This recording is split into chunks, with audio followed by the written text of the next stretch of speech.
Assalamu alaikum dear students. I am Sundus Makbool and you are watching my YouTube channel Study Nook. Students, today topic of our discussion is gender critique of the structural adjustments policies SAPs. In today's lecture we will discuss the prospective impacts, criticism and alternatives of gender critique of the structural adjustment policies SAPs.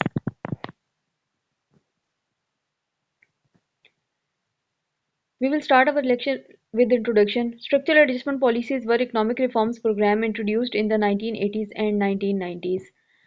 Students हम लोग जो है क्योंकि एक series wise चल रहे हैं तो सबसे पहले हमने 1970s में देखा था विड को, फिर हमने वैड को देखा, उसके बाद फिर हमने गैड को देखा, वो 1980s के अंदर था। अब नेक्स्ट जो पॉलिसीज़ आई हैं ये 1980s से लेकर 1990s तक आई हैं। इसमें हम क्या देखते हैं कि they were promoted by the International Monetary Fund IMF and the World Bank. इसको प्रमोट करने वाले, क्योंकि कल हमने इंस्टीट्यूशंस की बात की थी तो आज हम ये देख रहे हैं कि अब हमें यहाँ पर दो इंस्टीट्यूशंस नज़र आ रहे हैं। कौन कौन से? एक इंटरनेशनल मॉनेटरी फंड IMF नज़र आ रहा है और सेकंड नंबर पे हमें वर्ल्ड बैंक नज़र आ रहा है।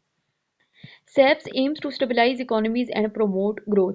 सैप का मकसद जो है वो क्या था कि इकोनॉमीज को जो है वो क्या किया जाए, स्टेबलाइज किया जाए और ग्रोथ को जो है वो प्रमोट किया जाए। हम ये देखते हैं कि IMF जो है और वर्ल्ड बैंक, ये दोनों जो है वो क्या हैं, लोन देने वाले इदारे हैं। इन्होंने कंट्रीज़ को क्या की, फंडिंग की और उस फंडिंग के नतीजे में इकोनॉमिक ग्रोथ जो है वो कंट्रीज़ के अंदर सामने आती है। Gender critic analyse how these policies affected women and main differently. In policies के नतीजे में जो जेंडर की क्रिटिक हैं वो ये देखते हैं कि वुमेन और मेन जो हैं वो मुख्तलिफ तरीक़ों से किस तरह से इफ़ेक्ट हुए हैं। अब हम देखते हैं कि असल में ये पॉलिसीज़ थी क्या। Economics reforms imposed on developing countries during the financial crisis. ये वो तमाम इकोनॉमिक जो हैं वो रिफॉर्म्स थी जो कि फाइनेंशियल क्राइसिस की सूरत में डेवलपिंग कंट्रीज़ को प्रोवाइड की गई। Focused on reducing government intervention in the economy. और इस तरह से जो गवर्नमेंट है उसका इंटरवेंशन जो है उसको रिड्यूस किया गया इकोनॉमी के ऊपर। Promoted market oriented development strategies. और इस तरह से मार्केट ओरिएंटेड डेवलपमेंट स्ट्रेटजीज जो हैं वो फराहम की गई। Often implemented as the loan conditions. और इसका जो मेन मकसद, जैसे मैंने आपसे पहले डिस्कस किया कि लोन्स प्रोवाइड करना था, तो इन्होंने क्या किया, मुख्तलिफ कंडीशंस के ऊपर कंट्रीज़ को लोन प्रोवाइड किए ताकि वो क्या कर सकें, अपनी डेवलपमेंट पर काम कर सकें। की components of the SAPs. Reduction in public spending on the health education and welfare. इस तरह से उनका एक जो है वो एम ये भी था कि जो पब्लिक स्पेंडिंग होती है हेल्थ के ऊपर, एजुकेशन के ऊपर और वेलफेयर पॉलिसीज़ के ऊपर, इसको क्या किया जाए, स्टॉप किया जाए। जिस तरह से हम देखते हैं कि अब आजकल के दौर में भी हम यही चीज़ हमारे सामने आ रही है, क्योंकि हमारी आजकल के दौर में भी IMF के साथ जो है वो हमारी डील्स वगैरह चल रही हैं, तो उनका मेन फोकस जो है वो किस तरह से होता है। आए रोज़ हम सुनते हैं कि वो पेंशन के ऊपर पाबंदी लगा रहे हैं, तो अब वो पेंशन भी जो है वो इटसेल्फ क्या है, एक वेलफेयर का मतलब जो है वो प्रोजेक्ट है कि 60 ईयर्स तक अगर कोई एम्प्लॉय जो है वो अपनी सर्विस को कंप्लीट करता है तो 60 ईयर्स के बाद उसको बेनिफिट्स दिए जाएंगे। तो यहाँ पर वो क्या करते हैं कि उस पेंशन को कर्टेल करने की बात करते हैं। इट मीन कि वही पॉलिसीज़ हैं IMF की और वर्ल्ड बैंक की जो उन्होंने 1980s के अंदर से लेकर 1990s तक जो है उन्होंने इम्प्लीमेंट करने की कोशिश की।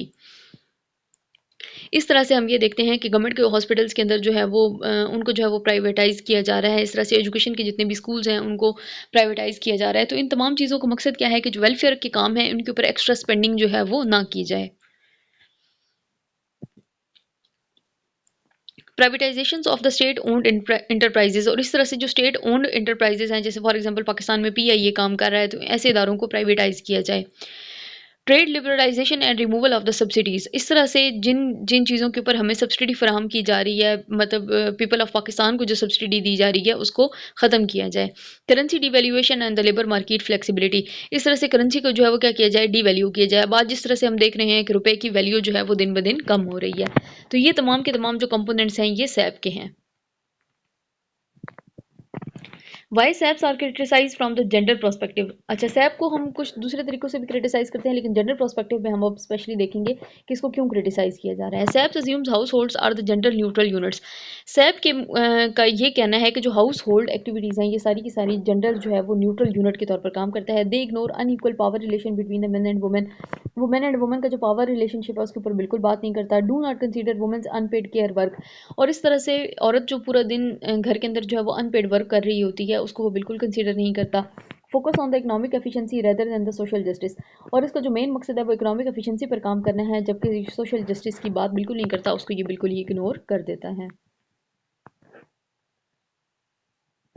Impact of the SAPs on the women unpaid work. अब सैप के नतीजे में जो इसने पॉलिसीज बनाई हैं उसकी वुमेन अनपेड वर्क के ऊपर उसका क्या इम्पैक्ट आता है। Cut in the social services, increase house hold responsibilities. उसने क्योंकि ऐसी पॉलिसीज़ बना दी हैं जिसकी वजह से वुमेन की जो हाउस होल्ड एक्टिविटीज़ हैं वो बढ़ गई हैं। Women had to provide unpaid care for the children, elderly and the sick. इस तरह से वुमेन के ऊपर एक जिम्मेदारी डाल दी गई कि उसने अनपेड केयर करनी है, किसकी, बच्चों की भी, वहाँ पर घर में जो बूढ़े लोग हैं उनकी भी, और जो बीमार हो जाता है उसकी भी। Women's become shock absorbers of the economic crisis. इस तरह से ये भी एक अज्यूम किया जाता है कि अगर घर के अंदर इकोनॉमिक क्राइसिस आएंगे तो सबसे पहले जो है वो उसको ऑब्जर्व कौन करेगा या एब्जॉर्ब कौन करेगा, उसको फीमेल एब्जॉर्ब करेगी। Increased physical and emotional burden of the women, जिसके नतीजे में वुमेन का जो फिजिकल और इमोशनल बर्डन है वो इंक्रीज हो जाता है।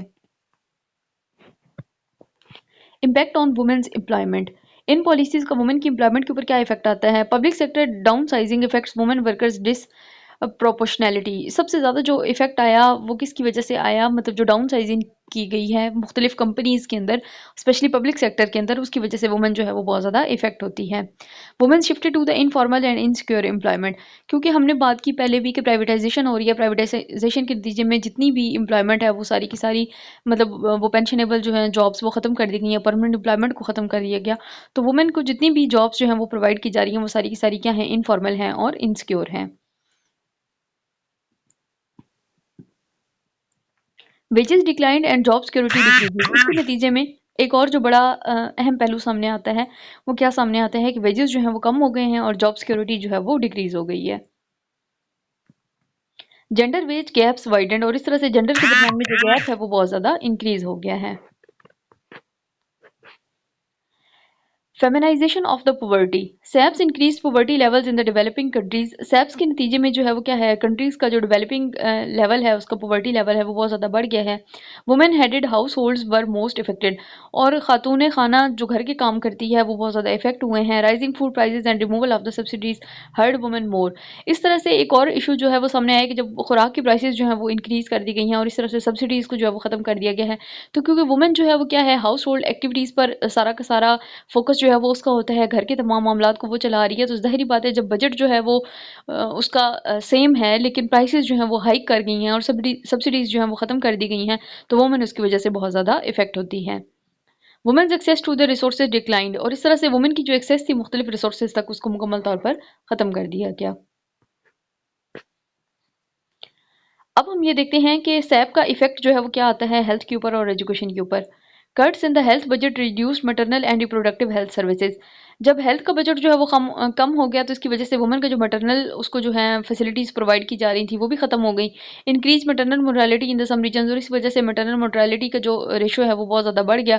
Girls were more likely to be withdrawn from the school, लड़कियों को बड़ी तादाद में स्कूलों से निकलवा लिया गया, क्योंकि हमने ये देखा कि स्कूल जो है वो प्राइवेटाइज हो रहे हैं, वहाँ पर एजुकेशन के ऊपर जो है वो बहुत ज़्यादा स्पेंडिंग पेरेंट्स को करनी पड़ रही है, तो क्योंकि डेफिनेटली उनके वेजेस इतने ज़्यादा नहीं है, उनके पास इतने रिसोर्सेज नहीं है, तो प्रेफर ये किया जाता है कि लड़की को स्कूल से निकाल लिया जाए लेकिन लड़के को फिर भी कुछ ना कुछ एजुकेशन प्रोवाइड की जाए। Long term negative effects of the women's human development, और इन चीज़ों के लॉन्ग टर्म नेगेटिव इफेक्ट्स आएंगे वुमेन की डेवलपमेंट के ऊपर। Gender impact on the men and women, अब हम एक मिक्स फोकस देखते हैं कि क्या सामने आता है सैप के नतीजे में।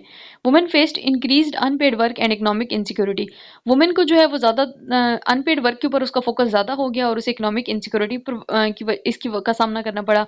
Main experience job losses and stress due to the economic restructuring, अब इकोनॉमिक रीस्ट्रक्चरिंग की वजह से और स्ट्रेस की वजह से जो है वो क्या करना पड़ रहा है, मेन को जो है वो जॉब लूज़ करनी पड़ रही है, क्योंकि प्राइवेटाइजेशन हो रही है तो उसके नतीजे में क्या होता है कि बहुत सारे लोगों को वो जॉब से निकाल देते हैं, तो मर्द जो हैं वो क्या है इसकी वजह से बहुत ज़्यादा बेरोज़गार हो रहे हैं।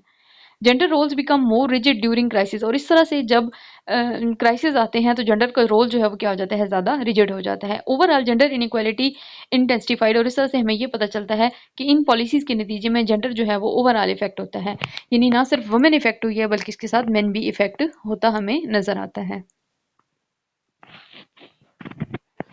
Feminist and GAD critics of the SAPs, अब जो गैड वाले हैं और फेमिनिस्ट हैं वो सैप को किस तरह से क्रिटिसाइज करते हैं। SAPs depend structural and gender inequalities, इसके नतीजे में स्ट्रक्चरल और जेंडर इनइक्वालिटीज में इजाफा हुआ है। They shift the cost of the adjustment on to the women, और इसका मुकम्मल तौर पर मतलब जो सामना है वो ज़्यादातर किसको करना पड़ रहा है, औरत को करना पड़ रहा है, क्योंकि ज़ाहिर बात है अगर मर्द की भी जॉब चली जाती है, वो इकोनॉमिक क्राइसिस में आ जाता है, तो उसकी वजह से इफेक्ट जो है वो वुमेन हो रही है। Fail to address patriarchy and power relation. अब इसके नतीजे में जो है वो पेट्रियार्ची या जो पावर रिलेशन है उसको बिल्कुल ही एड्रेस नहीं किया गया। Contradict goals of the gender equality and the development. और ये जो पॉलिसीज हमारे सामने आती हैं ये जेंडर इक्वालिटी के और डेवलपमेंट के बिल्कुल खिलाफ हैं। Examples from the developing countries. अब अगर हम डेवलपिंग कंट्रीज में से इसकी कुछ एग्जाम्पल्स देखें तो वो कौन कौन सी हैं। In South Asia women's informal labour increase significantly. Women की जो लेबर है उसमें बहुत ज़्यादा इजाफा हुआ है। In Africa women farmers face reduced access to the subsidies. Africa में जो वुमेन फार्मर्स थी उनको सब्सिडीज से जो है वो बहुत ज़्यादा दूर कर दिया गया। Cut in the public health affected maternal care services. इस तरह से फीमेल्स को जो मटरनल केयर की फैसिलिटीज़ प्रोवाइड की जा रही थी उनके ऊपर मुकम्मल तौर पर बैन लग गया। Gender disparities widen during the SAP implementation. और जेंडर डिस्पैरिटीज़ में जो है वो बहुत हद तक इजाफा हुआ। Gender responsive alternatives to the SAPs. इन पॉलिसीज के नतीजे में जेंडर का रिस्पॉन्सिव रोल जो है या इसके अल्टरनेटिव्स हमें क्या नजर आते हैं। Gender responsive budgeting. अब जेंडर ने जो है वो ज़्यादातर फोकस जो है वो किस चीज़ के ऊपर करना शुरू कर दिया, क्योंकि ज़ाहिर बात है अब उनकी इनकम तो इंक्रीज़ नहीं हो रही है, तो उन्होंने क्या कर दिया, अपने लिए जो है वो बजट को प्रायोरिटाइज कर लिया। Protection of the social sector spending. इस तरह से वो जो सोशल सेक्टर पे अपनी स्पेंडिंग करते थे उसको उन्होंने महफूज कर लिया। Investing in the women's education and health. इस तरह से वुमेन ने जो है वो क्या किया, मतलब जो एजुकेशन के ऊपर और जो हेल्थ के ऊपर वो इन्वेस्ट करती थी उसने उसको सेव करना शुरू कर दिया। Inclusive and people centre development strategies. और कुछ इंक्लूसिव और पीपल सेंटर डेवलपमेंट स्ट्रेटजीज जो हैं वो उनको अपनाया गया, जिसमें ये एनजीओज वगैरह आ जाती हैं, समटाइम ही आकर कोई फंडिंग करती हैं, कोई ना कोई इनका प्रोजेक्ट आ जाता है जो वो स्टार्ट कर देती हैं। जैसे वुमेन हेल्थ केयर के हवाले से उनका कोई प्रोजेक्ट आ जाएगा, या मुख्तलिफ जगहों में हमें कोई मतलब कैंप्स वगैरह लगे हुए नज़र आते हैं, जिस तरह से कोई आई का कैंप लगा रहा है या कोई मैटरनल हेल्थ से रिलेटेड जो है वो कैंप लगा रहा है। तो इस तरह से मतलब जो है ना वो अल्टरनेटिव पॉलिसीज़ जो हैं वो उनको प्रोवाइड करनी शुरू कर दी, क्योंकि गवर्नमेंट की तरफ से मुकम्मल तौर पर आईएमएफ की पॉलिसीज़ की वजह से और वर्ल्ड बैंक की पॉलिसीज़ की वजह से उनकी जो हेल्थ केयर की फैसिलिटीज़ थी उनको मुकम्मल तौर पर बैन किया गया। तो फिर अल्टरनेटिव इदारे हमारे सामने आते हैं जो इस गैप को फिल करते हैं। आज के दौर में ये किस तरह से रेलिवेंट है ये हम देखेंगे कि SAP like policies continues under the new liberal forms. New liberal reforms के अंदर भी जो है वो आजकल जो सैप की पॉलिसीज़ हैं ये हमें इफेक्टिव नज़र आती हैं। Gender analysis is essential for the economic policy making. जब भी हमने कोई पॉलिसी मेक करनी है और स्पेशली अगर उसका ताल्लुक इकोनॉमिक्स के साथ होगा तो जेंडर एनालिसिस जो है वो बहुत ज़्यादा ज़रूरी है। Lessons from the SAP in form sustainable development goals. इस तरह से एसडीजीज को अगर हमने बढ़ाना है तो उसके लिए भी हमने जेंडर के रोल को हम इग्नोर नहीं कर सकते। Promotes inclusive and equitable development. और इस तरह से इन पॉलिसीज़ को सामने रखकर जो है वो क्या होती है, ग्रोथ जो है वो हमें होती नज़र नहीं आती, और इस तरह से इक्विटेबल डेवलपमेंट के लिए भी इन पॉलिसीज़ को इग्नोर करना ज़रूरी है। कंक्लूजन की तरफ हम जाएंगे कि gender critic reveals the hidden cost of the SAPs. Gender critic जो है वो रिवील करते हैं कि hidden cost of the SAP जो है वो इंक्रीज हुई है। Women excessively bear the burden of the economic reforms. Economic reforms की सूरत की वजह से जो है वो वुमेन को एक्स्ट्रा बर्डन जो है वो फेस करना पड़ रहा है। Gender sensitive policies are essential for the fair development. इस तरह से जेंडर सेंसिटिव पॉलिसीज बनानी चाहिए ताकि वुमेन जो है वो क्या कर सके, या जेंडर जो है वो बेहतर तौर पर ग्रोथ कर सके। Economic growth must be balanced with the social justice. इस तरह से सोशल जस्टिस को और इकोनॉमिक ग्रोथ को जो है वो दोनों को बैलेंस करके करना पड़ेगा, हमें लेके चलना पड़ेगा। ये नहीं है कि सिर्फ हम इकोनॉमी के ऊपर फोकस करते रहें और सोशल जस्टिस जो है वो बिल्कुल इग्नोर हो जाए। तो ऐसी सूरत में भी क्या करेगी, सोसाइटी जो है वो कोलैप्स करेगी। कमेंट सेक्शन में मुझे कुछ स्टूडेंट्स ने कहा था कि आप जो है वो मतलब वीडियोस जो हैं वो आप इस तरह की बनाएं कि जिनके अंदर हमारे नोट्स जो हैं वो तैयार हो जाएं। तो आप लोगों की सहूलत के लिए अब जो है वो जितनी भी मैं वीडियोस बना रही हूँ उनमें आपके लिए जो है वो मुकम्मल तौर पर जो है वो आपके पास मटेरियल अवेलेबल है, आप आसानी से यहाँ से नोट्स तैयार कर सकते हैं। तो मज़ीद भी अगर आपका कोई क्वेश्चन हो तो आप मुझे कमेंट सेक्शन में मुझसे पूछ सकते हैं। और मज़ीद मेरे चैनल को लाइक करें, सब्सक्राइब करें, इसको अपने जो हैं वो फेलोज़ के साथ इसको शेयर करें ताकि हम मज़ीद बेहतर तरीके से काम कर सकें। Thank you very much.